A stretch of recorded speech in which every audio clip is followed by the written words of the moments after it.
सपने हैं निडर, आंखों में शिखर, हौसलों में जीत का है दम।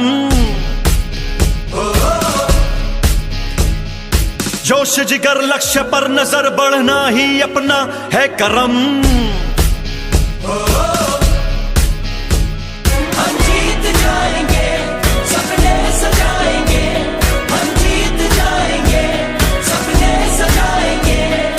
हमसे खुशियां शुरू, हमसे खुशियां शुरू। हम हैं स्मार्ट वैल्यू, हम हैं स्मार्ट वैल्यू।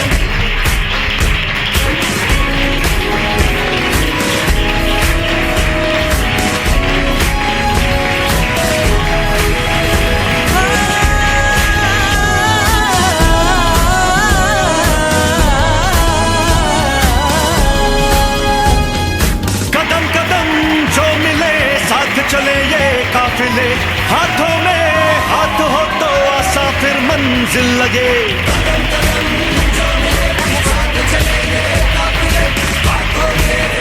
मेरा ओमप्री गोस्वामी और डियर फ्रेंड, बेसिकली मैं करावर गांव का रहने वाला हूँ। ये फ्रेंड, सबसे पहले मैं थोड़ा सा अपना एक्सपीरियंस आपको जरूर शेयर करना चाहूंगा कि आज उन चीयर से लेके आज स्टेज तक का सफर कैसा रहा। जब मैंने स्टार्टिंग करी थी तो मेरे सबसे ज्यादा जो मना करी थी मेरे पेरेंट्स ने मना करी थी। किसने मना करी थी? पेरेंट्स ने।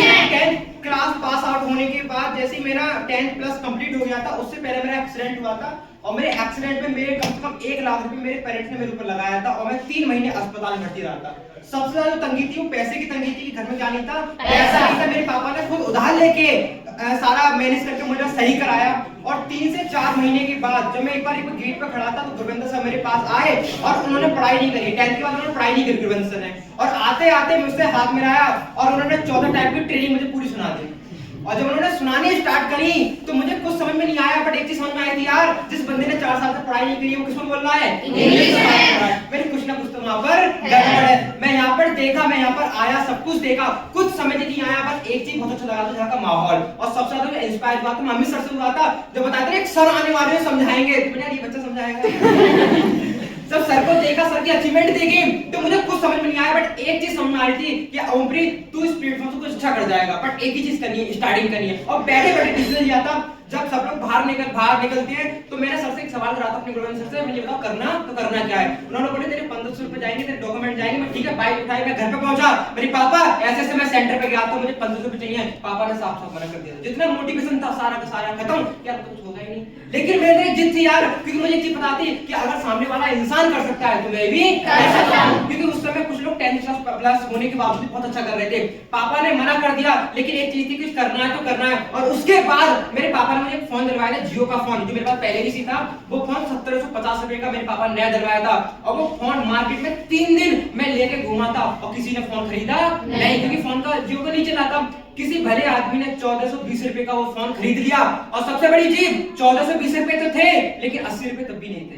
अब जुगाड़ इस बात का करना था कि अब 80 रुपए कहां से आएंगे। अपने गुरविंदर सर से मैंने 80 रुपए उधार लिए और तब जाके मेरा 1500 का ट्रेनिंग कार्ड कंप्लीट हो पाया। तो कहते हैं जिसके पैसा आसानी से चला जाता है वो उस चीज की कदर नहीं करता। मेरा जो पैसा गया था बड़ी मुश्किल से गया था, तो मुझे पता था कि मुझे आसानी से छोड़ना नहीं है। जो भी मैं सर बोलते थे तुम्हें हफ्ते में 3 दिन आना है, मैं सर रेगुलर आ सकता हूं, तो मैंने रेगुलर आना स्टार्ट करा। जो बोला था कि याद करना है, मैंने सर याद हो जाएगा। बट एक ही चीज समझ में आई थी कि अगर, क्योंकि कार के बारे में वही बता सकता है जिसने कार ले रखी हो, तो मुझे पता है इस प्लेटफॉर्म से मुझे कामयाब होना है तो मुझे जो सिखा रहा है वो मेरा गुरु, मेरा अपलाइन जो भी मुझे सिखा रहा है वही बताएगा इस प्लेटफॉर्म से आगे बढ़ना तो बढ़ना कैसे। पहले मैं हमेशा क्लास लिया करते थे और सारी चीजों को देखा समझा। 15 दिन बाद पता चला कि तुम्हारे 17,500 रुपए और आने हैं। मेरे पैरों के नीचे से जमीन बिल्कुल गायब हो गई थी, क्योंकि मैंने 1500 के लिए फोन फेंका था। अब मैं सोचा था यार 17,000 के लिए क्या बेचना पड़ेगा, क्योंकि अब कुछ था भी नहीं। पापा को बताया कि पापा ऐसे 17,000 रुपए देने हैं। अच्छा सोचो, जिस पेरेंट्स ने 1500 रुपए नहीं दिए, क्या लगता है वो 17.5 आसानी से दे सकते थे? साफ उन्होंने मना कर दिया था कि हमारे पास 1 रुपया नहीं है। और उल्टा मुझे वो डांट रही है कि तूने बिना पूछे स्टार्टिंग कैसे कर ली। मैं उनसे कहने वाला था कि अगर मुझे लड़की लेके भागनी होती मैं तुमसे पूछने वाला नहीं था, लेकिन सही काम के लिए, क्योंकि मुझे यहाँ सेट डिसीजन बहुत अच्छे समझ में आ गया था कि अगर गलत काम के लिए हमें पेरेंट्स से परमिशन लेनी नहीं पड़ती तो सही काम के लिए परमिशन लेने की जरूरत नहीं है। ये चीज कही थी, भैया को 7 लाख की करा सकते हो तो 20,000 तो मुझे भी दे सकते हो, इसके बाद में पैसा लेने की जरूरत ही नहीं पड़ेगी मुझे। और पापा ने 20,000 रुपए का बैंक से, HDFC बैंक से लोन लिया था और तब जाकर मेरा DD कंप्लीट हुआ था। तो मैं चाहूंगा जोरदार ताली में पेरेंट्स के लिए। चीज है दिल लगा के मेहनत करनी है, क्योंकि स्मार्ट वैल्यू केवल सपने दिखाता नहीं है, सपने पूरे कराने की औकात स्मार्ट वैल्यू रखता है। जो लोग बोलते थे कि तुम्हारा कुछ होने वाला नहीं है, आज कोई भी मुझसे ये बोलने वाला नहीं है कि तुम्हारा कुछ नहीं हो सकता। आज कल मुझसे ये लड़का, एक दोस्त था मेरा, जो पूछ रहा था तू बाइक लेकर आया? मेरा बाइक लेकर आया। वो तेरे पास ड्राइवर लाइसेंस है? मेरे ड्राइवर लाइसेंस तो नहीं है। बोले बाइक कैसे ले आया? मेरी बाइक लेने के लिए पैसे की जरूरत नहीं पड़ती, जिगरे की जरूरत पड़ती। किसकी? जिगरे। और स्मार्ट वैल्यू हमें पैसा कम देता, जिगरा। साल पहले 2 साल पहले मैं भी इन चेयर पे बैठ के सर से ट्रेनिंग लेता था, सर से सीखता, तो आज भी सीखता हूँ। लेकिन फर्क ये बतना है कि 2 साल के इस जर्नी में सर की बातों को फॉलो करा, 5 सीनियर की जो बातें थी उन्हें सबको फॉलो करा। क्योंकि जब सबका केक कटता था मुझे बड़ा हट होता था। जब एक बार गुरवंश का केक कटा था तो मैंने यार अगर ये बिल्कुल जस्ट मेरे आगे हो गया, अगर ये कर सकते तो मैं भी कर सकता हूँ। लेवल भी क्रॉस करा और मैं पेरेंट्स को दिल्ली 2000 रुपए में लेके भी गया हूँ। और मेरा नेक्स्ट टारगेट सिल्वर लेवल का है, जिसमें 25,000 रुपए अपने पापा को गिफ्ट करूंगा। उन्हें बहुत ही ज्यादा प्राउड फीलिंग आएगी।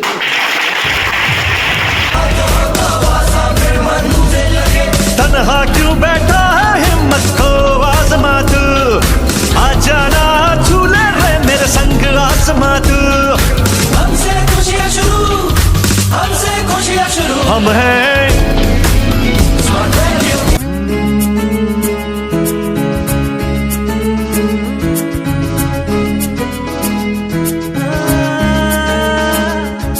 अगर कोई कर सकता है तो मैं क्यों नहीं, क्या है उनमें ऐसा जो मुझ में नहीं।